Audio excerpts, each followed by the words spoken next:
clips from 30 seconds to 3 minutes, Okay, and put right. them on the web pages. All right. Okay. So we can go ahead and get started. Okay, I'm ready. Just tell us a little bit about yourself and how you came to get involved with the student movement. Okay. Uh, And I'm sorry, look at me while you're talking like we're just having a good old Okay. conversation on Sure. the sofa. sure. Okay, my name is Donald Stone. I'm originally from Alabama, a little place called Snow Hill. Attended school at Morehouse College during the mid-50s, mid to late 50s. Graduated Morehouse class of 57. I was a freshman at Morehouse with Lonnie King in 1953. We came to Morehouse together. We also played football together. We were on the same team, played the same position, fullback.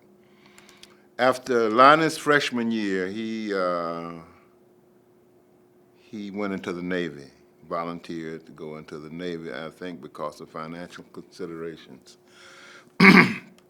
And when he returned in the late 50s, he came back to Morehouse, and that was when the sit-in movement began, and it was Lonnie King who was the first person who began to mobilize students, and I know students used to gather at Yates and Milton there on the edge of Morehouse, Spelman, and Clark college campuses. The first meeting that was called, and Lonnie was the main organizer, okay? He was the one going around proselytizing people in terms of because Greensboro had jumped off, and he was beginning to go around and proselytize students to become, to begin a Atlanta sit-in movement. Now, Lonnie began to call us together, and the first meeting that we had to begin to organize demonstrations was held at Danforth Chapel. Danforth Chapel is a little chapel that sits right at the entrance, I guess the northern part of Morehouse College's campus.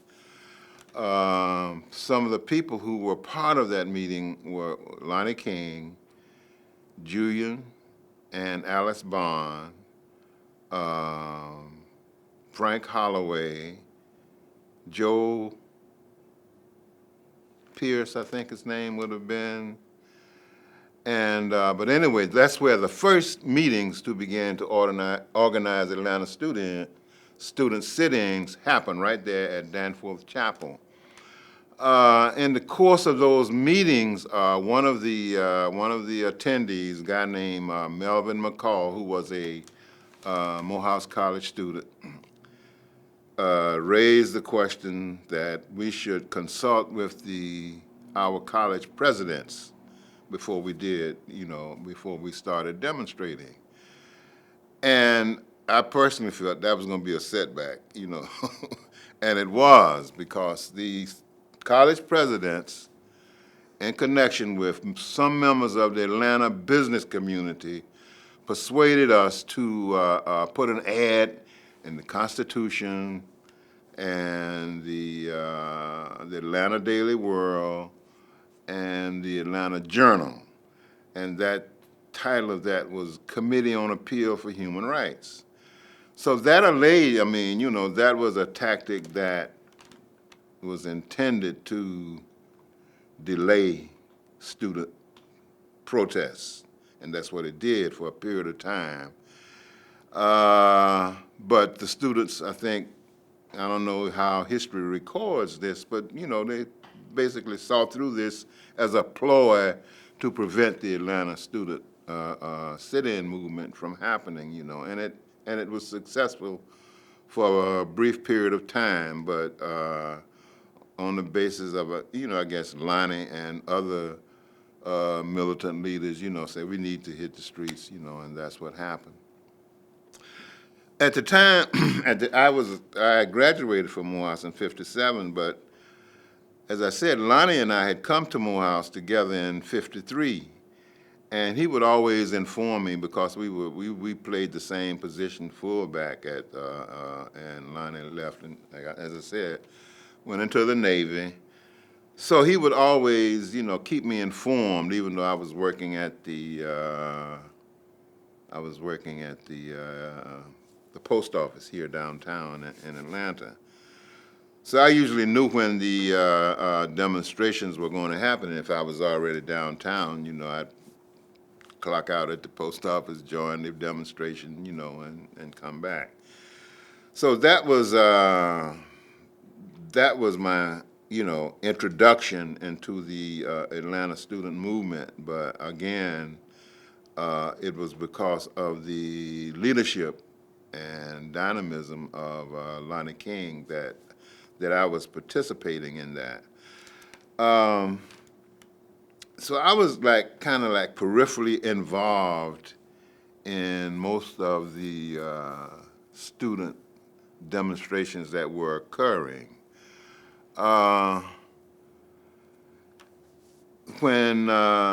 SNCC was formed out of, was the Atlanta student movement and the Greensboro movement and all of the other movements that were developing were organized, I would say, mainly by Miss Baker. Can't think of her first name. But anyway, and we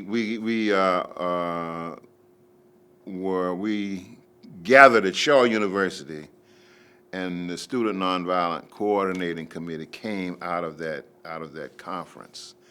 And Atlanta students played a significant part in the formation of that organization, I was basically, I was working at the post office. I was basically on the periphery of that movement, and what probably galvanized me was more in terms of becoming an actual member was the ouster of Julian Bond from the Georgia State Legislature on the basis of him agreeing to a statement that SNCC had made vis-a-vis the Vietnam War. We were opposed to that war, but we had not made a significant statement. So we, members of SNCC, got together, or one of the other galvanizing events that propelled us to come out against the war was a Tuskegee student, Sammy Young Jr., had been killed by a service station attendant in Tuskegee, and Sammy was a member of SNCC.